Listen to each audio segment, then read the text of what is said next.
Hello friends, welcome to Day Trader Telugu. Good evening. Sensex 100 points gain అయి 81,455 దగ్గర close అయితే Nifty 21 points gain అయి 24,857 దగ్గర close అయింది. వెరస్ బ్యాంక్ నిఫ్టీ 93 పాయింట్స్ గెయిన్ అయి 51,499 దగ్గర క్లోజ్ అయింది. ఇవాల్టి మార్కెట్ ఒక price activity both Nifty and bank నిఫ్టీది మీరు క్లోజ్ గా అబ్జర్వ్ చేశారంటే ఓపెనింగ్ దగ్గర నుంచి వన్ డైరెక్షనల్ గా నిఫ్టీలో బ్యాంక్ నిఫ్టీలోను strong move but on higher levels near to important resistance clear గా అబ్జర్వ్ చేయండి. Both Nifty and bank Nifty on higher levels ఇలా రిట్రేస్ అవుతూ ఉండడం మార్కెట్ ఒక కన్సాలిడేషన్ ఆన్ హైయర్ లెవెల్స్ ని మనకి సూచిస్తుంది. ఎప్పుడైనా మార్కెట్ వన్ డైరెక్షనల్ గా బాగా పెరిగినప్పుడు ఒక హైయర్ లెవెల్ ఒక ఇంపార్టెంట్ జోన్ రెసిస్టెన్స్ జోన్ దగ్గరికి వచ్చినప్పుడు కొన్ని డేస్ పాటు అక్కడ మార్కెట్ కన్సాలిడేట్ అయ్యే ప్రయత్నం జరుగుతుంది. రీసెంట్ గా ఆల్ టైమ్ హైస్ టచ్ చేసింది. అక్కడి నుంచి ఒక పుల్ బ్యాక్, మళ్ళీ అదే సేమ్ లెవెల్స్ దగ్గరికి వస్తుండడం, మళ్ళీ అక్కడి నుంచి ఒక పుల్ బ్యాక్. ఓవరాల్ గా మార్కెట్ లో బిగ్ ఫాల్ లేదు, స్ట్రెంగ్త్ కనిపిస్తుంది. In fact US markets, Asian markets లో వీక్నెస్ ఉంటున్నా ఇండియన్ ఈక్విటీ మార్కెట్స్ ఇవాళ బెటర్ గానే ఓపెన్ అయ్యాయి. ఇన్ఫాక్ట్ ఓపెనింగ్ దగ్గర నుంచి మూవ్ అయ్యాయి కూడా. But on higher levels recent days లో మార్కెట్ లో ఎక్కడి నుంచి అయితే రెసిస్టెన్స్ ఉందో ఆ సేమ్ జోన్స్ దగ్గర నుంచి మార్కెట్ కన్సాలిడేషన్ అయితే ప్రెసెంట్ రిప్రజెంట్ చేస్తుంది. ఫ్రెండ్స్, రీసెంట్ టైమ్స్ లో చెప్పింది మళ్ళీ ఇంకొకసారి చెప్తున్నాను. రేపు నైట్ మనకి ఫెడ్ రిలేటెడ్ గా ఈవెంట్ ఒక అవుట్కమ్ వస్తుంది. రేపు వెనస్డే అలాగే ఫ్రైడే జాబ్స్ రిలేటెడ్ గా డేటా మనకి అప్డేట్ అవుతుంది. అది వీక్లీ జాబ్లెస్ క్లెయిమ్స్ డేటా కాదు, జూన్ కి సంబంధించిన మంత్లీ జాబ్స్ డేటా. అది చాలా ఇంపార్టెంట్ డేటా పాయింట్. గతంలో నేను మీకు చెప్పాను కదా, పీసీఈ ఇన్ఫ్లేషన్, సిపిఐ ఇన్ఫ్లేషన్, ఈ రెండు ఇన్ఫ్లేషన్ డేటా పాయింట్స్. ఇవి రెండు కాక జాబ్స్ డేటా ఒక్కటి గమనిస్తే చాలు. ఈ మూడు డేటా పాయింట్స్ యూఎస్ కి సంబంధించి ఇంపార్టెంట్ ది. ఇంకొక నాలుగోది కూడా గమనించాలనుకుంటే అది జీడిపి డేటాను గమనిస్తే చాలు. ఈ నాలుగు డేటా పాయింట్స్ ని బట్టే ఫెడ్ వాళ్ళు వడ్డీ రేట్లు ఏం చేస్తారని ఒక డెసిషన్ తీసుకుంటుంటారు. కాబట్టి ఇవి రిలీజ్ అవుతున్న ప్రతిసారి ఫెడ్ వాళ్ళు ఇలా చేయొచ్చు అలా చేయొచ్చు అని depending upon data and it's outcome market fed event కి ప్రిపేర్ అవుతూ ఉంటుంది. సో వెనస్డే రేపు నైట్ మనకి ఫెడ్ రిలేటెడ్ గా ఈవెంట్ అవుట్కమ్ రానుందన్న విషయం గుర్తుంచుకోవాలి. దాంతో August 1st opening gap up or gap down కి వెళ్ళొచ్చు. ఏదైనా సర్ప్రైజెస్ ఉంటే మార్కెట్ అయితే ఏ సర్ప్రైజ్ ని ఎక్స్పెక్ట్ చేయట్లేదు. రేట్ కట్ ఏం ఉండదు, కానీ ప్రెసెంట్ కమింగ్ టైమ్స్ లో రేట్ కట్ ఇస్తారనేలా సిగ్నల్స్ ని వదులుతారు మార్కెట్ లో, కనైతే మార్కెట్ ఎక్స్పెక్ట్ చేస్తుంది. సో ఎవరైనా ట్రేడర్స్ ఓవర్ నైట్ పొజిషన్స్ ని రేపు క్యారీ చేస్తుంటే కొంత కాషియస్ గా ఉండాలి. అండ్ ఫ్రైడే జాబ్స్ డేటా వస్తుంది. ఇది యూఎస్ కి సంబంధించిన మెయిన్ డేటా పాయింట్స్. అండ్ దీంతో పాటు మెటా ఫేస్బుక్ కి సంబంధించిన parent company and also Microsoft కానీ, అమెజాన్ కానీ, యాపిల్ కానీ, ఇవన్నీ కూడా టెక్ జైంట్స్ అన్ని కూడా ఈ వీక్ లోనే నెంబర్స్ ని పోస్ట్ చేయబోతున్నాయి. S&P 500 యూఎస్ కి సంబంధించిన మేజర్ ఇండెక్స్ లో 40% వెయిటేజ్ ఉంటున్న ఈ మేజర్ స్టాక్స్ అన్ని కూడా నెంబర్స్ ని పోస్ట్ చేస్తాయి. కాబట్టి ఈ నెంబర్స్ ఎలా ఉన్నాయనే దాన్ని బట్టి యుఎస్ మార్కెట్స్, తద్వారా గ్లోబల్ ఈక్విటీ మార్కెట్స్ కూడా ఆ హీట్ ని కానీ ఆ సెంటిమెంట్ పాజిటివిటీని కానీ లైక్ పెరగడమా పడ్డమా depending upon those numbers US markets reaction బట్టి గ్లోబల్ ఈక్విటీ మార్కెట్స్ కూడా రియాక్ట్ అయ్యే ఛాన్సెస్ ఉంటాయి. And 6th to 8th August, ఇంకా చెప్పాలంటే 8th ఆగస్ట్ మన మార్కెట్ టైంలో ఆర్బీఐ ఈవెంట్ రిలేటెడ్ గా అవుట్కమ్ ఉంటుంది. And 13 August 13 August HDFC bank related గా ఎంఎస్సిఏ రీబ్యాలెన్సింగ్ లో వెయిటేజ్ ఎలా పెరుగుతుంది అండ్ తగ్గుతుంది అన్న అప్డేట్ ని ఎంఎస్సిఏ వాళ్ళు అప్డేట్ చేస్తారు. అండ్ మార్కెట్ రిలేటెడ్ గా రీసెంట్ 2-3 డేస్ నుంచి ఉంటున్న డేటా పాయింట్స్ ని మీరు అబ్జర్వ్ చేస్తే పబ్లిక్ సెక్టర్ వాటిల్లో ఎక్కువ మూవ్ కనిపిస్తుంది. రీసెంట్ గా అంటే ఎస్టర్డే పబ్లిక్ సెక్టర్ బ్యాంక్స్ ఎక్కువ పెరిగాయి కదా. ఇవాళ CPSE index, entire public sector index strong గా పెరిగింది. అండ్ ఈవెన్ ఎనర్జీ ఇండెక్స్ కానీ అదర్ పబ్లిక్ సెక్టర్ స్టాక్స్ కానీ ఇవాళ మీరు అబ్జర్వ్ చేసిన బెటర్ గానే ఇవాళ మూవ్ అయ్యాయి. అండ్ గమనిస్తున్నారా, నిఫ్టీ బ్యాంక్ నిఫ్టీలో టూ మచ్ వోల్టాలిటీ ఉందేమో. బట్ ఇప్పుడు మీరు చూస్తున్నది small cap index slow and స్టడీగా హయ్యర్ హైస్ హయ్యర్ లోస్ ని ఫార్మ్ చేసుకుంటూ స్ట్రాంగ్ అప్ సైడ్ అయితే స్మాల్ క్యాప్ ఇండెక్స్ మూవ్ అవుతుంది. సిమిలర్ గా మిడ్ క్యాప్ ఇండెక్స్ కూడా ఎక్కడ అంత వోల్టాలిటీ లేకుండా స్లో అండ్ స్టడీగా అప్ సైడ్ కి మూవ్ అవుతూనే ఉంది. కాబట్టి మన పోర్ట్ఫోలియోలో ఉంటున్న స్టాక్స్ కూడా ఈ రీసెంట్ టైమ్స్ లో బెటర్ గా పర్ఫార్మ్ చేస్తూ ఉంటాయి. అండ్ ఫర్దర్ గా మార్కెట్ రిలేటెడ్ గా యాక్టివిటీ వీక్ గా ఉంటుందనేలా 1% ఇండికేషన్ కూడా మనకి మార్కెట్ లో లేదు. ఎక్కడ కూడా మార్కెట్ వీక్ అయిందనే సెంటిమెంట్ ఇండికేటర్స్ ఏవి మనకు కనిపించట్లేదు. బట్ రెసిస్టెన్స్ దగ్గరికి వచ్చింది కదా, కన్సాలిడేట్ అవుతుందేమో. జస్ట్ ఫ్యూ డేస్ పాటు మార్కెట్ లో ఈ జోన్స్ దగ్గరే పైకి వెళ్ళడం, కిందకి రావడం, లేకపోతే మళ్ళీ కిందకి వెళ్ళినా మళ్ళీ పైకి రావడం, ఇదంతా ఈ జోన్ దగ్గర జరుగుతుందేమో. అలా జరిగితేనే ఇన్ఫాక్ట్ మార్కెట్ మంచిది. ఇక్కడ నుంచి 100-200 పాయింట్స్ పడితేనే నెక్స్ట్ వచ్చే మూవ్ ఇంత స్ట్రాంగ్ గా ఉంటుంది. సో కాబట్టి ఫ్యూ డేస్ మార్కెట్ ఇక్కడ బేస్ ఫార్మ్ చేయడం అనేది స్ట్రక్చరలీ ప్రైస్ యాక్షన్ ని సపోర్ట్ చేస్తుంది to continuing the same positive trend. And coming to FIs ఒక activity, still FIs 1 1.51 lakh contract దగ్గరగా ఆల్మోస్ట్ 65% దగ్గరగా నెట్ లాంగ్ పొజిషన్స్ ని మార్కెట్ లో హోల్డ్ చేస్తున్నారు. అండ్ క్లయింట్స్ అయితే మాకేం సంబంధం లేదన్నట్టు చాలా న్యూట్రల్ గా బిహేవ్ చేస్తున్నారు. సో ఈ ఆగస్ట్ సిరీస్ స్టార్టింగ్ పాయింట్ కి పొజిషన్స్ ఎలా ఉన్నాయంటే మైల్డ్ పాజిటివ్ టు న్యూట్రల్ లో మార్కెట్ ఉంటుందనేలా ప్రెసెంట్ అయితే డేటా పాయింట్స్ అయితే కనిపిస్తున్నాయి from both FIS and client. కాబట్టి ఇది కూడా బేస్ చేసుకొని ఈవెన్ మార్కెట్ లో ఏమాత్రం అప్ సైడ్ మూవ్ వస్తున్నా మళ్ళీ కొంత retracement or down side move వస్తున్నా మళ్ళీ అప్ సైడ్ వస్తూ కొంత కన్సాలిడేషన్ ఉంటుందని range in after long time నిన్నటి వీడియోలో డిస్కస్ చేయడం జరిగింది. అండ్ బడ్జెట్ రిలేటెడ్ గా బడ్జెట్ ప్రవేశపెట్టిన వాటి న్యూ ట్యాక్స్ రూల్స్ కి పబ్లిక్ దగ్గర నుంచి వస్తున్న రియాక్షన్, ఎక్స్పర్ట్స్ దగ్గర వస్తున్న రియాక్షన్ కి నరేంద్ర మోడీ గారు, నిర్మలా సీతారామన్ గారు ఇద్దరు కూడా రెస్పాండ్ అయ్యారు. దీని గురించి మనం న్యూస్ టాపిక్స్ లో డిస్కస్ చేద్దాం. అండ్ ఓవరాల్ మార్కెట్ పరంగా నా వ్యూ, ఫ్యూ డేస్ పాటు మార్కెట్ ఇక్కడ కన్సాలిడేట్ అయ్యి టువర్డ్స్ ద ఈ రెసిస్టెన్స్ బేస్ ని ఫార్మ్ చేసుకొని అప్ సైడ్ టువర్డ్స్ 25, 200, 250 జోన్స్ కి వెళ్లే పాసిబిలిటీ ప్రెసెంట్ ఉంటున్న కరెంట్ మార్కెట్ స్ట్రక్చర్ కి అయితే నాకు కనిపిస్తూ ఉంది. ఇఫ్ ఇది రాంగ్ అవ్వాలంటే మార్కెట్ 24,200 బ్రేక్ అయి బిలో క్లోజ్ అవ్వాలి. So that from July starting నుంచి ఇప్పటి వరకు జరగని ప్రైస్ యాక్షన్ క్రియేట్ అయితేనే ప్రెసెంట్ ఉంటున్న ఈ structure higher highs higher low structure failure అవుతుంది. కాబట్టి ఈ 24,200 లెవెల్ బ్రేక్ అయి బిలో క్లోజ్ అవ్వకుండా మార్కెట్ కి నేను నెగిటివ్ గా వెళ్తుందనే వ్యూ తో ఎటువంటి ఫార్వర్డ్ స్టెప్ కూడా తీసుకోవాలనుకోవట్లేదు. నేను గతంలో కూడా చెప్పాను, లేదు మార్కెట్ పడుతుందని ఎవరైనా పొజిషన్స్ ని బిల్డ్ చేసుకోవాలనుకుంటుంటే మీరు ట్రెండ్ కి అగైనెస్ట్ గా వెళ్తున్నట్టు. కాబట్టి proper stop loss and hedging లేకపోతే ఈ ట్రెండింగ్ మార్కెట్స్ లో అది అప్ సైడ్ అయినా అవ్వనివ్వండి, డౌన్ సైడ్ అయినా అవ్వనివ్వండి, టూ మచ్ మూవ్ వచ్చినప్పుడు మీ క్యాపిటల్ చాలా పెద్ద మొత్తంలో హిట్ అయ్యే ఛాన్సెస్ ఉంటాయి. కాబట్టి ట్రెండ్ కి అగైనెస్ట్ గా వెళ్తున్నప్పుడు మాత్రం ఇప్పుడు అప్ ట్రెండ్ లో కొనసాగుతుంది కాబట్టి మార్కెట్ మీరు డౌన్ సైడ్ థింక్ చేస్తుంటే మాత్రం strict stop loss and hedging మీ క్యాపిటల్ ని ప్రొటెక్ట్ చేస్తాయనే విషయాన్ని గుర్తుంచుకోవాలి. ఫ్రెండ్స్, ఇలా మార్కెట్ రిలేటెడ్ గా ఉంటున్న కంప్లీట్ డేటాని ఎక్స్ప్లెయిన్ చేస్తూ వీడియోని ఇలా మీ ముందుకు తీసుకురావడానికి మేము పెడుతున్న ఎఫర్ట్స్ మీకు వాల్యుబుల్ గా అనిపిస్తూ ఉంటే మన వీడియోని తప్పకుండా లైక్ చేయండి. Friends, rest of the updates మాట్లాడుకునే ముందు ఇవాళ 440 అరౌండ్ ఒక్క ప్లాట్ఫామ్ అని కాదు మల్టిపుల్ ప్లాట్ఫామ్ లో వచ్చిన అప్డేట్, సెబీ చైర్మన్ గారు ఇవాళ కానీ ఆర్ రేపు కానీ ఒక consultation paper FNO trading related గా తీసుకురాబోతున్నారని. ఎప్పుడో మనకి FNO ట్రేడర్స్ రిలేటెడ్ గా ఒక డేటాను పబ్లిష్ చేశారు. Out of 100 89% of the FNO traders loss అవుతున్నారని. అండ్ రీసెంట్ గానే ఇంట్రాడే ట్రేడర్స్ క్యాష్ లో ట్రేడ్ చేస్తున్న వాళ్ళ రిలేటెడ్ గాను డేటాను తీసుకొచ్చారు. అవుట్ ఆఫ్ 10 7 ట్రేడర్స్ దగ్గరగా లాస్ అవుతున్నారు, ముగ్గురులో ఒకరు లాస్ అవుతున్నారని, ఇద్దరు లాస్ అవుతున్నారని చెప్పారు. కానీ ఈ పాయింట్ లో క్యాష్ లో ట్రేడ్ చేసే వాళ్ళకి అగైనెస్ట్ గా ఎటువంటి యాక్షన్ కూడా తీసుకొచ్చేలా సెబీ వాళ్ళు చూడట్లేదని, ప్యూర్ గా FNO ట్రేడింగ్ మీదే ఫోకస్ చేస్తున్నారని, ఫర్దర్ గా వస్తున్న data points equity trading cash లో కూడా ట్రేడ్ చేస్తుంటారు కదా, వాళ్ళ రిలేటెడ్ గా వస్తున్న డేటా పాయింట్స్ ని కూడా ఎవాల్యుయేట్ చేశాకే ఈక్విటీలో ట్రేడ్ చేస్తున్న వాళ్ళ రిలేటెడ్ గా డెసిషన్ తీసుకుంటారని. యాజ్ ఆఫ్ నౌ FNO లో ట్రేడ్ చేస్తున్న వాళ్ళ రిలేటెడ్ గా మాత్రం ఒక కన్సల్టేషన్ పేపర్ రాబోతుందని ఎలా అప్డేట్స్ అయితే కనిపిస్తున్నాయి. ఫ్రెండ్స్, పర్సనలీ నేను మీకు గతంలో కూడా చెప్పాను, నేను ఎక్కువగా భయపడింది బడ్జెట్ లో ఎక్కడ ఒక పెద్ద రూల్స్ ని తీసుకొస్తారేమో, ఒక మేజర్ థింగ్స్ ని తీసుకొస్తారేమో అని. STT ని పెంచారు, అది ట్రేడర్స్ కి నెగిటివే, బట్ ఇంకా పెద్ద స్పెక్యులేషన్స్ నడిచాయి. బిజినెస్ ఇన్కమ్ నుంచి స్పెక్యులేటివ్ ఇన్కమ్ కి మార్చేస్తారని, 30% ట్యాక్స్ లోకి దాన్ని తీసుకువెళ్ళిపోతారని, TDS ని ఇన్వాల్వ్ చేస్తారని, ఇవన్నీ నడిచాయి. దాన్ని ఒక బిజినెస్ ఇన్కమ్ గా తీసేసి ఒక గ్యాంబ్లింగ్ లా చేసేస్తారని ఇలా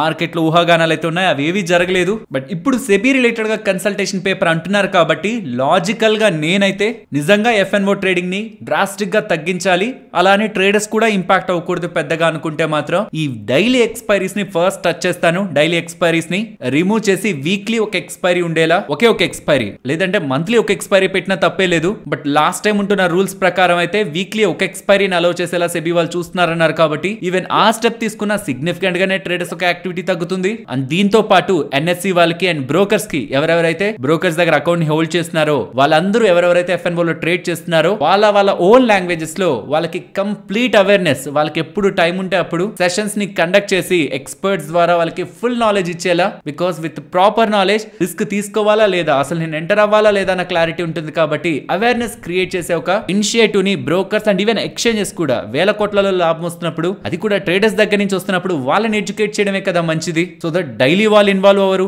ఆపర్చునిటీ ఉన్న ఉన్నప్పుడే ఇన్వాల్వ్ అవుతారు. In some times experience traders మీరు గమనిస్తే చాలా డేస్ ఒక్కసారి ఎప్పుడో ట్రేడ్ చేస్తారు, బికాస్ వాళ్ళకి ఆపర్చునిటీ లేదని. అవేర్నెస్ లేని వాళ్ళే డైలీ ట్రేడ్ చేసుకుంటూ వెళ్తారు. కాబట్టి proper awareness, proper risk reward system ఎప్పుడైతే ట్రేడర్ కి అర్థమవుతుందో యాక్టివిటీ కూడా తగ్గుతుంది అనేది నా ఒపీనియన్. ఈ యాక్టివిటీస్, ఈ రెండు యాక్టివిటీస్ హెల్దీగా FNO ట్రేడింగ్ ని కంట్రోల్ చేస్తూ ఎవరిని హర్ట్ చేయకుండా ఉంటాయి. బట్ దీనికి మించి ఏమైనా చేంజెస్ తీసుకొస్తుంటే అవి ఎలాంటి చేంజెస్ అండ్ అది FNO కమ్యూనిటీని ఎలా ఇంపాక్ట్ చేస్తుంది అనేది మనకి తెలుస్తుంది. ఇవాళ రేపు అంటున్నారు కదా, రానివ్వండి, దాని గురించి డీటెయిల్డ్ గా మనం మాట్లాడుకుందాం. అండ్ పర్సనలీ మీరేం ఎక్స్పెక్ట్ చేస్తున్నారు? లాట్ సైజ్ మారుస్తారని ఎక్స్పెక్ట్ చేస్తున్నారా?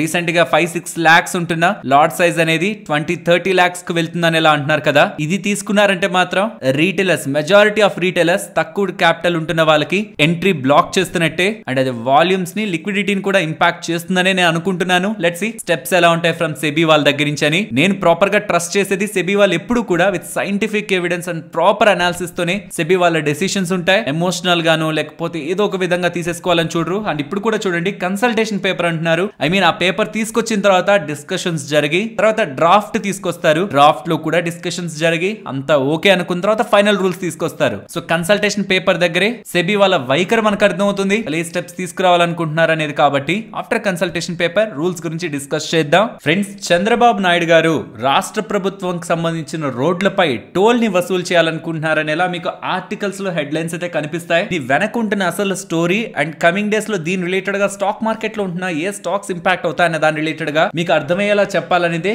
ఈ టాపిక్ ఒక ఉద్దేశం. ఇప్పుడు మీరు గమనించారంటే నేషనల్ హైవేస్ లో మీ దగ్గర టోల్ ని కలెక్ట్ చేస్తుంటారు. అందులో మెజారిటీ ఆఫ్ ప్రాజెక్ట్స్ చేస్తున్న కంపెనీస్ మార్కెట్ లో ఆల్రెడీ లిస్ట్ అయి ఉంటాయి. కానీ ఇప్పటి వరకు రాష్ట్ర ప్రభుత్వాలు వాళ్ళ ఓన్ గానే మోస్ట్లీ రోడ్లు వేస్తూ వస్తాయి. కేవలం కొన్ని రాష్ట్రాలు మాత్రమే ప్రైవేట్ వాళ్ళతో భాగస్వామ్యులై రోడ్లను వేయించి ఆ రోడ్డు వేయడానికైనా ఖర్చులో గవర్నమెంట్ కొంత భరిస్తుంది, ప్రైవేట్ కంపెనీ కొంత భరిస్తుంది. ప్రైవేట్ కంపెనీ భరించిన దానికి టోల్ రూపంలో ఆ రోడ్ల పైన వెళ్లే వాళ్ళ దగ్గర డబ్బుల్ని కలెక్ట్ చేస్తుంది. ఒకవేళ ఆ ప్రైవేట్ కంపెనీ ఎక్కువ మొత్తంలో టోల్ తీసుకోకూడదని రాష్ట్ర ప్రభుత్వం భావిస్తే టోల్ ఇంతే కలెక్ట్ చేయండి అని చెప్తే ఆ మిగిలిన డబ్బులు ఏదైతే నష్టపోతుందో ప్రైవేట్ కంపెనీ, అది రాష్ట్ర ప్రభుత్వం అందిస్తదని కానీ హామీ ఇవ్వగలిగితే అప్పుడు మాత్రమే PPP model, public private partnership మోడల్లో కంపెనీలు ముందుకు వచ్చి రోడ్లు వేసే ప్రయత్నం చేస్తాయి. అందులో భాగంగానే ఇప్పుడు చంద్రబాబు నాయుడు గారు పెద్ద కంపెనీస్, ఇన్ఫ్రాస్ట్రక్చర్ కంపెనీస్ తో టైఅప్ అయి ఆంధ్రప్రదేశ్ లోని చాలా వరకు రోడ్స్ ని బాగు చేయించి ఆ రోడ్ లో వెళ్తున్న వాళ్ళ రిలేటెడ్ గా సర్టైన్ డిస్టెన్స్ ట్రావెల్ చేసిన తర్వాత టోల్ కలెక్ట్ చేయాలనే ఆలోచనలో ఉంటున్నట్లయితే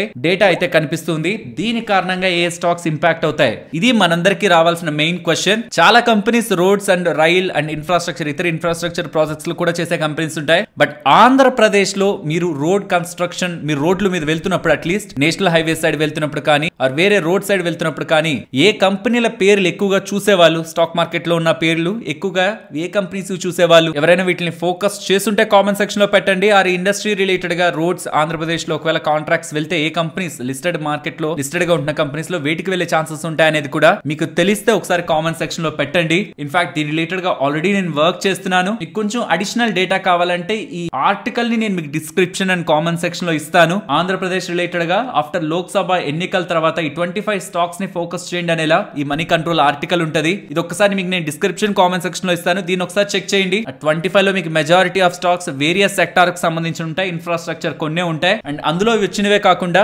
ఆల్రెడీ మన సబ్స్క్రైబర్స్ దీని రిలేటెడ్ గా ఐడియా ఉన్న వాళ్ళు ఉంటారు కాబట్టి వాళ్ళు కామెంట్ సెక్షన్ లో ఇస్తున్న వాళ్ళ ఫీడ్బ్యాక్ తో కూడా ఉంటున్న నేమ్స్ ని మీరు ఓన్ గా స్టడీ చేసి, బ్లైండ్ గా ఇది వెళ్ళద్దు, ఓన్ గా స్టడీ చేసి వేటికి ప్రాజెక్ట్స్ పెరిగి revenue and further probability of earning tolls పెరిగే ఛాన్సెస్ ఉన్నాయి. అది కూడా ఒక ఎర్నింగ్ సోర్స్ అవుతుంది కాబట్టి కంపెనీస్ కి వేటికి బిజినెస్ ఆపర్చునిటీ ఉంటుంది అనేది మనం అనాలిసిస్ చేయడం తెలుగు రాష్ట్రంలో ఉంటున్న మనకి ఇది కొంత ఈజీ అవుతుంది. అండ్ ఇంకొకటి కూడా నేను తెలుసుకోవాలనుకుంటున్నాను, ప్రజల దగ్గర నుంచి ఒకవేళ దీనికి పూర్తి స్థాయిలో నిరసనలు వస్తే మేబీ ఇది ముందుకు తీసుకువెళ్లే ఆలోచనని తెలుగుదేశం ప్రభుత్వం, చంద్రబాబు నాయుడు గారు చేయకపోవచ్చు. కాబట్టి మీ ఒపీనియన్ ఏంటి? రాష్ట్రంలో ఉన్న రోడ్లని బాగు చేయడానికి గవర్నమెంట్ ప్రైవేట్ కంపెనీస్ తో టైఅప్ అయి రోడ్లని బాగు చేసి కొంత టోల్ ని కలెక్ట్ చేయడం మంచిదే అని మీరు భావిస్తారా? లేదంటే ఇలా టోల్ కలెక్ట్ చేయడం కారణంగా ట్రాన్స్పోర్టేషన్ కాస్ట్ పెరిగి ఆటో చార్జెస్ కానీ బస్ చార్జెస్ కానీ ఇవన్నీ కూడా ఇంకొంత పెరిగే ఛాన్సెస్ ఉంటాయనే ఒపీనియన్ తో సామాన్యుడిపై ఇంకాస్త భారం పడుతుంది. కాబట్టి ఉన్న రోడ్లని స్లోగా బాగు చేసినా పర్లేదు కానీ ఈ మోడల్ తీసుకురాకూడదని మీరు అభిప్రాయపడతారా? మీ ఒపీనియన్ కూడా కామెంట్ సెక్షన్ లో చెప్పారంటే కమింగ్ టైమ్స్ లో అసలు ఇది ముందుకు వెళ్తుందా లేదా, తీవ్రంగా నిరసనలు ఉన్నాయా,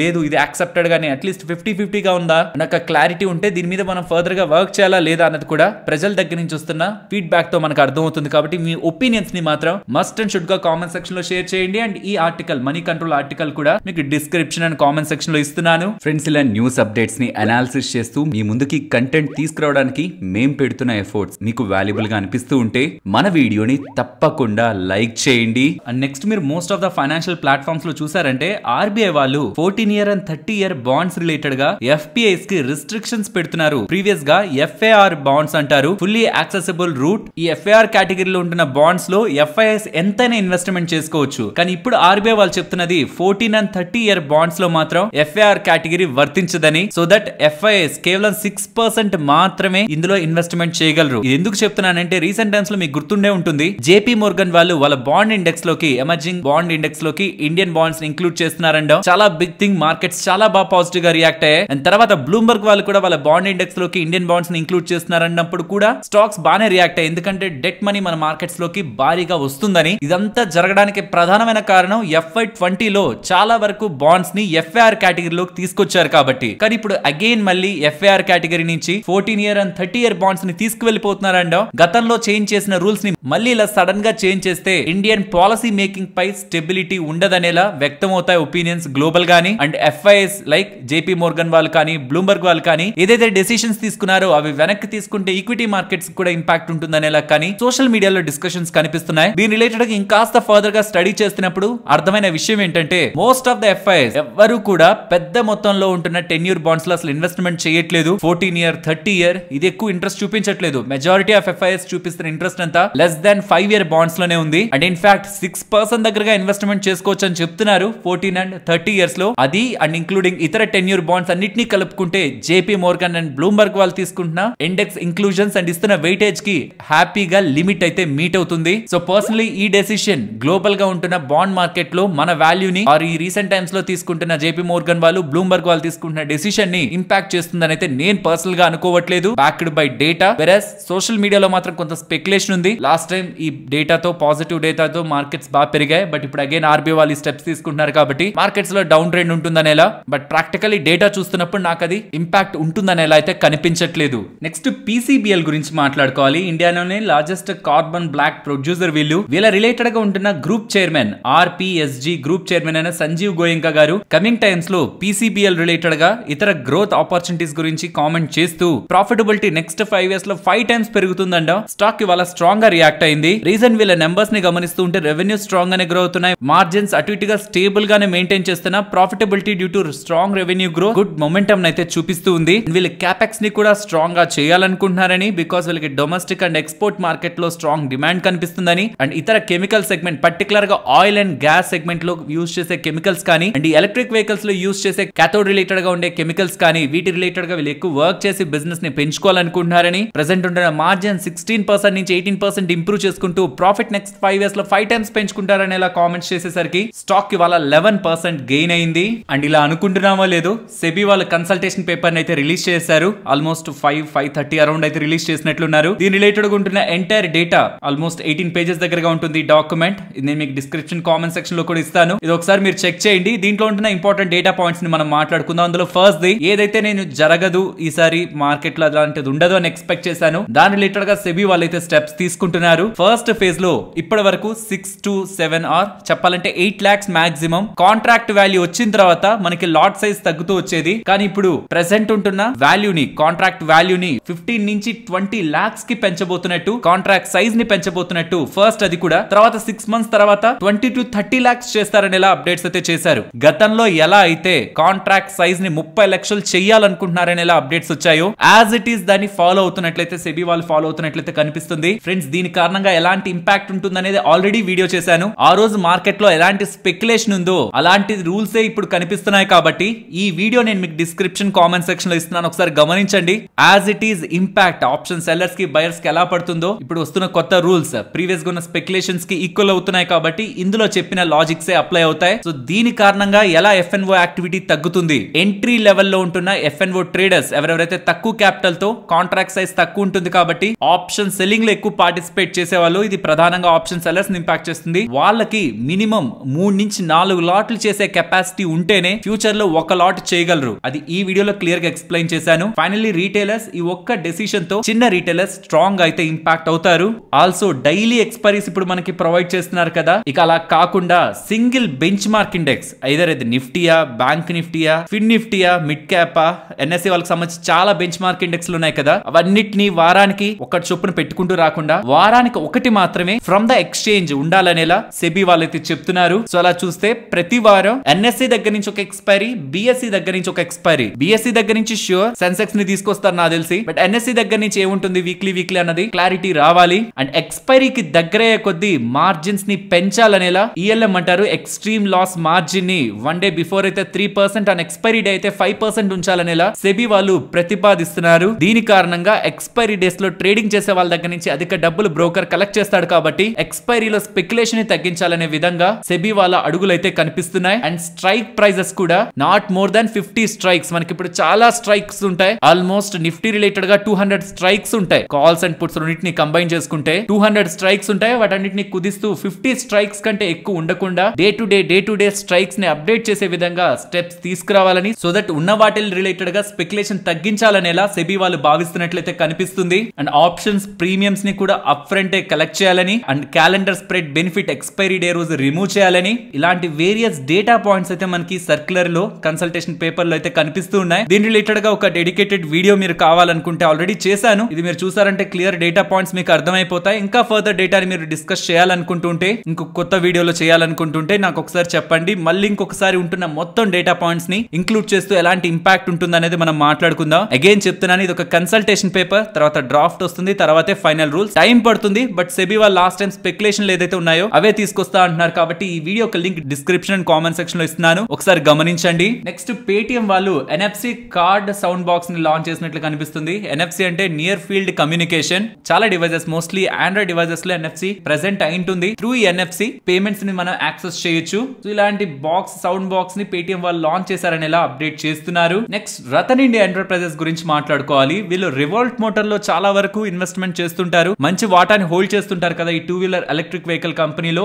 వీళ్ళ అండర్ లో ఉంటున్న ఈ రివోల్ట్ మోటార్స్ కి ఈవీ సబ్సిడీ గవర్నమెంట్ దగ్గర నుంచి అప్రూవ్ అయిందనేలా రతన్ ఇండియా ఎంటర్ప్రైజెస్ వాళ్ళు ఎక్స్చేంజెస్ కి అప్డేట్ చేశారు. అండ్ సుజలాన్ స్టాక్ ఎందుకు గ్రాడ్యువల్ గా రీసెంట్ టైమ్స్ లో పెరుగుతుందని అడుగుతున్నారు. ఫ్రెండ్స్, రీసెంట్ టైమ్స్ లో నెంబర్స్ ని పోస్ట్ చేశారు, నెంబర్స్ బాగున్నాయి. ఇంతకు మించి సుజలాన్ రిలేటెడ్ గా ఫండమెంటల్ గా కనిపిస్తున్న ఇంకొక గుడ్ ఆస్పెక్ట్ ఏం లేదు. నెంబర్స్ మాత్రం మార్కెట్ ఎక్స్పెక్టేషన్స్ ని కంప్లీట్లీ సాటిస్ఫై చేస్తూ అబోనే వచ్చాయి. ఇది ఒక పాజిటివ్ ఆస్పెక్ట్ రీసెంట్ టైమ్స్ లో ఉంటున్నది. Apart from this Suzlon energy related గా ఇంకే న్యూ అప్డేట్ కూడా లేదు. అండ్ సేమ్ అలానే వాళ్ళ క్యాంప్స్ లో కూడా స్ట్రాంగ్ యాక్టివిటీ కనిపించింది. ఎక్కువ మంది హోల్డ్ చేసే స్టాకే కదా, దీని బ్యాక్ కూడా ఏదైనా రీజన్ ఉంది అనుకుంటారేమో. దీని బ్యాక్ కూడా ఒక బిగ్ రీజన్ అయితే కనిపించట్లేదు. ఏదైనా ఇన్స్టిట్యూషనల్ యాక్టివిటీ ఉందా అనేది మాత్రం సుజలాన్ లో అయితే రీసెంట్ టైమ్స్ లో అలాంటిది ఏం లేదు. బట్ క్యాంప్స్ బ్యాక్ ఏదైనా ఉందా అన్నది ఇంత పెరిగింది కాబట్టి 8% పెరిగింది కాబట్టి ఇంట్రాడే సెషన్స్ లో end of the day NSE లో అప్డేట్ అయ్యే block deal and bulk deal section లో మనకు అప్డేట్ అవుతుంది. ఎలాంటి ఇంట్రెస్టింగ్ ప్లేయర్స్ ఒక నేమ్స్ ఉంటున్నా అది మీకు నెక్స్ట్ వీడియోలో అప్డేట్ చేస్తాను. ఇవాళ క్యాంప్స్ ఆల్మోస్ట్ 8% దగ్గరగా పెరిగింది. ప్రాబబుల్లీ ఏదైనా ఇన్స్టిట్యూషనల్ యాక్టివిటీ ఉండాలి. మనకి అది ఎన్ఎస్సి లో అప్డేట్ అవుతుంది. రేపు మాట్లాడుకుందాం ఒకవేళ ఉంటే. ఐ థింక్ ఎఫ్ఎంసీజీ నెంబర్స్ లో ది బెస్ట్ నెంబర్స్ నేను చూసిన వాటన్నిటిలో కల్లా కోల్గేట్ అని చెప్తాను. ఎంటైర్ సెగ్మెంట్ వైడ్ గా ద గుడ్ గ్రోత్ అయితే వీళ్ళు డెలివర్ చేయగలిగారు. వాల్యూమ్స్ లో కొంత అనుకున్న దానికంటే కొంత లోయర్ సైడ్ వెళ్ళ నెంబర్స్ ఉంటున్నా across the other segments, revenues లో కానీ, ప్రాఫిటబిలిటీలో కానీ, మార్జిన్స్ లో కానీ, tooth paste rural segment related గా ఉంటున్న గ్రోత్ పరంగా కానీ కోల్గేట్ వాళ్ళు మంచి డేటాని పోస్ట్ చేయగలిగారు. ఇన్ఫాక్ట్ యాడ్ స్పెండ్స్ తగ్గడం కారణంగా నెట్ ప్రాఫిట్ పెరిగిందేమో అనుకున్నాను, కాదు, యాడ్ స్పెండ్స్ ఇంకా పెరిగింది. కాబట్టి మీరు గమనిస్తే లాస్ట్ 12 months లో ఆల్మోస్ట్ 70% పెరిగినా సరే ఇవాళ పోస్ట్ చేసిన నెంబర్స్ తో ఫర్దర్ గా కూడా స్టాక్ స్ట్రాంగ్ అని రియాక్ట్ అయింది. నెక్స్ట్ డేటా ప్యాటర్న్స్ నెంబర్స్ గురించి మాట్లాడుకోవాలి. నెంబర్స్ మీకు స్క్రీన్ పైన ఉంటాయి. Overall numbers blockbuster set అయితే కాదు, అలానే వర్స్ట్ సెట్ కూడా కాదు, న్యూట్రల్ గా తీసుకోవచ్చు. అండ్ ఆర్డర్ బుక్ చూస్తే ఆల్మోస్ట్ 38 crore దగ్గరగా వీళ్ళ ఆర్డర్స్ ని గెలుచుకున్నారు. ఈసారి టోటల్ ఆర్డర్స్ ఆల్మోస్ట్ 1020 crores దగ్గరగా కనిపిస్తున్నాయి. So overall flat numbers, weak order book growth అనేలా ఈసారి క్వార్టర్లీ నెంబర్స్ ని మనం అబ్జర్వ్ చేయొచ్చు. But what next coming 3 quarters లో వీళ్ళ ఆర్డర్ బుక్ సైజ్ ఎలా పెరుగుతుంది అన్నది స్టాక్ ప్రైస్ ఒక మూమెంట్ ని డిసైడ్ చేస్తుంది. నెక్స్ట్ ఐడియా ఫోర్జ్ వాళ్ళు కూడా వాళ్ళ నెంబర్స్ ని పోస్ట్ చేశారు. నెంబర్స్ మీకు స్క్రీన్ పైన కనిపిస్తుంటాయి. ఓవరాల్ నెంబర్స్ వీక్ గానే ఉన్నాయి. అండ్ ప్రాఫిటబిలిటీ కూడా ఎక్స్పెక్టెడ్ కంటే బిలో రావడానికి ప్రధానమైన కారణం రా మెటీరియల్ కాస్ట్ పెరగడం అండ్ లో ఆర్డర్ బుక్ గ్రోత్. ఈసారి ఆల్మోస్ట్ 54 crore దగ్గరగా వీళ్ళ ఆర్డర్స్ ని గెలుచుకున్నట్లున్నారు. వెరాస్ లాస్ట్ క్వార్టర్ అది ఆల్మోస్ట్ 125 crore దగ్గరగా ఉంది. Overall idea forge numbers below expectations ఉన్నాయి. నెక్స్ట్ ఫోర్స్ మోటార్స్ నెంబర్స్ గురించి మాట్లాడుకోవాలి. రీసెంట్ టైమ్స్ లో వీళ్ళ బిజినెస్ డేటాని మీరు కాన్స్టెంట్ గా అబ్జర్వ్ చేస్తూనే ఉంటారు. గుడ్ బిజినెస్ నెంబర్స్ ని అప్డేట్ చేస్తూ వస్తున్నారు. ఇది ఇయర్ ఆన్ ఇయర్ లో కంపేర్ చేయాల్సిన బిజినెస్. అలా గమనిస్తే రెవెన్యూ సిగ్నిఫికెంట్ గా గ్రో అయ్యాయి, మార్జిన్స్ ఎక్స్పాండ్ అయ్యాయి, అండ్ ప్రాఫిటబిలిటీ కూడా 67 21% on year on year comparison growth ని డెలివర్ చేశారు. అండ్ రీసెంట్ టైమ్స్ లో బిజినెస్ రిలేటెడ్ గా on year comparison good metrics ని కూడా వీళ్ళు నమోదు చేస్తున్నారు కాబట్టి ఓవరాల్ ఫోర్స్ మోటార్స్ నెంబర్స్ ని పాజిటివ్ సైడ్ చూడొచ్చు.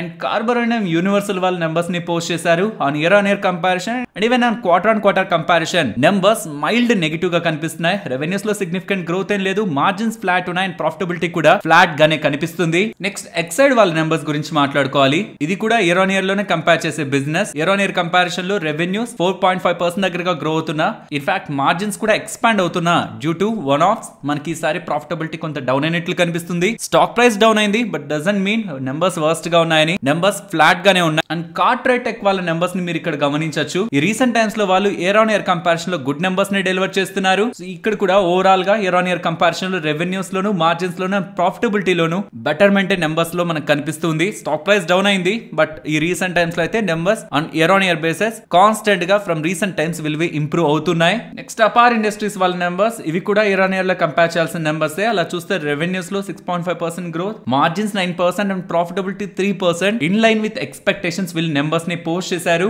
నెక్స్ట్ గ్రాన్యూల్స్ గురించి మాట్లాడుకోవాలి. ఆన్ ఇయర్ కంపారిజన్ రెవెన్యూస్ లో ఆల్మోస్ట్ 20% గ్రోత్ కనిపిస్తుంది, మార్జిన్స్ లో ఎక్స్పాన్షన్ కనిపిస్తుంది అండ్ ప్రాఫిటబిలిటీ కూడా గుడ్ గ్రోత్. ఇటు మార్జిన్ ఎక్స్పాన్షన్ మనకి ఈసారి వీళ్ళ నెంబర్స్ లో కనిపిస్తుంది. అదర్ ఇన్కమ్ కూడా ఇంప్రూవ్ అయింది, ఇది కూడా ప్రాఫిటబిలిటీని కొంత పెంచుతున్నా. ఓవరాల్ నెంబర్స్ గ్రాన్యూల్స్ ఈసారి కొంత బెటర్ గా కనిపిస్తున్నాయి. నెక్స్ట్ వరుణ్ బెవరేజెస్ గురించి మాట్లాడుకోవాలి. స్టాక్ ఇవాళ 6% దగ్గరగా డౌన్ అయిందంటే నెంబర్స్ బ్యాడ్ అని అనుకోకండి. నెంబర్స్ బాగున్నాయి, ప్రాబబ్లీ ప్రాఫిట్ బుకింగ్ అవచ్చు. రీసెంట్ టైమ్స్ లో స్టాక్ బాగా పెరిగింది, ఈవెన్ ఎక్స్పెన్సివ్ వాల్యుయేషన్ లో ఉంది కాబట్టి even after good numbers stock లో ఇది ఒక ప్రాఫిట్ బుకింగ్ లా చూడాలి. ఈవెన్ వీళ్ళు పైలో ఉంటున్న వీళ్ళ ఫేస్ వాల్యూ ఉంటున్న స్టాక్ రిలేటెడ్ గా స్టాక్ స్ప్లిట్ అనౌన్స్ చేశారు. సో దట్ కమింగ్ టైమ్స్ లో వస్తున్న స్టాక్ 2 ఫేస్ వాల్యూ తో ఉంటాయి అంటున్నారు. సో యూజువల్ గా ఒక స్టాక్ 2 స్టాక్స్ అవడం, లేకపోతే ఒక స్టాక్ 10 స్టాక్ అవడం, ఒక స్టాక్ 5 స్టాక్ అవడం చూస్తూ ఉంటాం. అది ఈవెన్ గా స్ప్లిట్ అవుతూ ఉంటుంది, డివైడ్ చేసేయచ్చు. కానీ ఇక్కడ 5 ఫేస్ వాల్యూ ఉంటున్నది 2 ఫేస్ వాల్యూ అవుతుంది అంటున్నారు. కాబట్టి దగ్గర ఎన్ని స్టాక్స్ అయితే ఉంటాయో అవి 2.5 తో అయితే మల్టిప్లై అవుతాయి అండ్ స్టాక్ ప్రైస్ కూడా 2.5 తో డివైడ్ అవుతుంది అన్న విషయాన్ని మనం గుర్తుంచుకోవాలి. నెక్స్ట్ వండర్లా నెంబర్స్ ని మీరు ఇయర్ లో కంపేర్ చేస్తే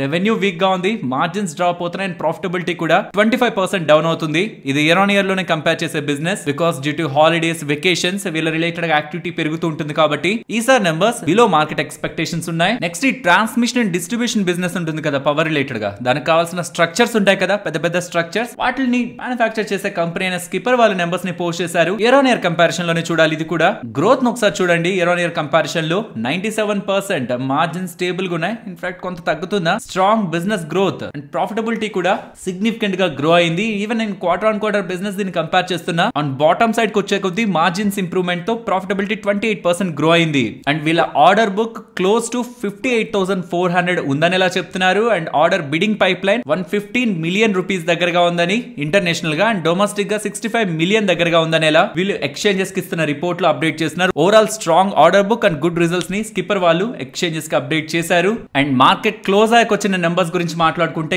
గెయిల్ వాళ్ళు బ్యూటిఫుల్ నెంబర్స్ ని పోస్ట్ చేశారు. ఎక్స్పెక్టేషన్స్ ని కంప్లీట్ గా బీట్ చేస్తూ వెరీ స్ట్రాంగ్ నెంబర్స్ ని ఫ్రమ్ గెయిల్ మనం చూడొచ్చు. ఈవెన్ అసెట్ మేనేజ్మెంట్ బిజినెస్ ని చేసే 361 వాళ్ళు కూడా వాళ్ళ నెంబర్స్ ని పోస్ట్ చేశారు. ఇయర్ అండ్ క్వార్టర్ కంపారిజన్ లో నాట్ ఓన్లీ వీళ్ళ ప్రాఫిట్ అండ్ లాస్ అక్రాస్ ఇతర మెట్రిక్స్ కూడా వీళ్ళ బిజినెస్ లైక్ వీళ్ళ వెల్త్ మేనేజ్మెంట్ కానీ అసెట్ మేనేజ్మెంట్ బిజినెస్ ఒక AUM గ్రోత్ కూడా స్ట్రాంగ్ గా గ్రో అయింది, ఇంక్లూడింగ్ వీళ్ళ client base. So overall numbers from 361 very strong అని మనం గమనించవచ్చు. అండ్ టోరెంట్ పవర్ వాళ్ళు కూడా వాళ్ళ నెంబర్స్ ని మార్కెట్ క్లోజ్ అయ్యాక పోస్ట్ చేశారు. వీళ్ళ డేటాని రీడ్ చేస్తున్నప్పుడు క్లియర్ గా అర్థం అవుతుంది. కంపేర్డ్ విత్ ఇతర పవర్ కంపెనీస్ వీళ్ళ నెంబర్స్ ఇంకాస్త బెటర్ గా అయితే కనిపిస్తున్నాయి. And across all fronts revenues కానీ, మార్జిన్స్ కానీ, ప్రాఫిటబిలిటీ కానీ సిగ్నిఫికెంట్ గా ఇయర్ కంపారిజన్ లో ఇంప్రూవ్ అయినట్టు మీకు స్క్రీన్ పైన కనిపిస్తూ ఉంటుంది. అండ్ అజంతా ఫార్మా వాళ్ళ నెంబర్స్ కూడా రెవెన్యూస్ కానీ, మార్జిన్స్ కానీ, ప్రాఫిటబిలిటీ కానీ మార్కెట్ ఎక్స్పెక్టేషన్స్ ని బీట్ చేస్తూ స్ట్రాంగ్ గా గ్రో అవుతున్నాయి. అండ్ జియోగ్రఫికల్ గా వీళ్ళ బిజినెస్ కూడా India, Africa, Asia and USA related గా కూడా significant growth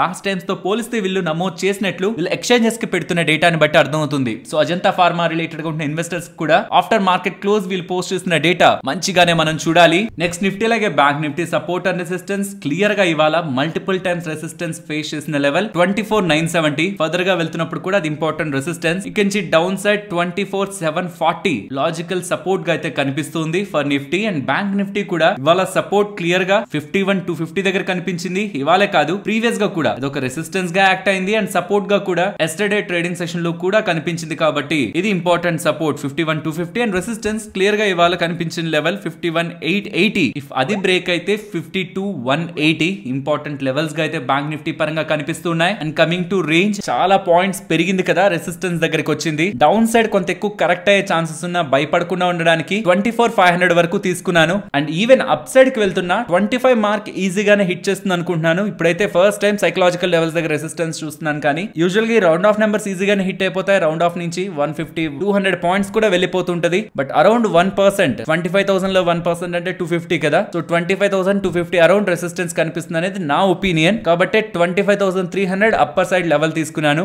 so down side 24,500 and up side 25,300. ఈ 800 పాయింట్ రేంజ్ లో మార్కెట్ ఉంటుందని ఎలా పర్సనలీ నేను మార్కెట్ లో రేంజ్ ని గమనిస్తున్నాను. ఇఫ్ ఇన్ కేస్ మార్కెట్ లో ఏదైనా మూవ్ ఉండి ఈ రేంజ్ లో ఏదైనా చేంజెస్ వచ్చినా ఆ డేటాని మీకు అప్డేట్ చేస్తాను. ఓకే, మరి ఇక ఉంటాను. మరొక ఇంట్రెస్టింగ్ వీడియోతో మళ్ళీ మీ ముందుకు వస్తాను. అంతవరకు టేక్ కేర్. జై హింద్.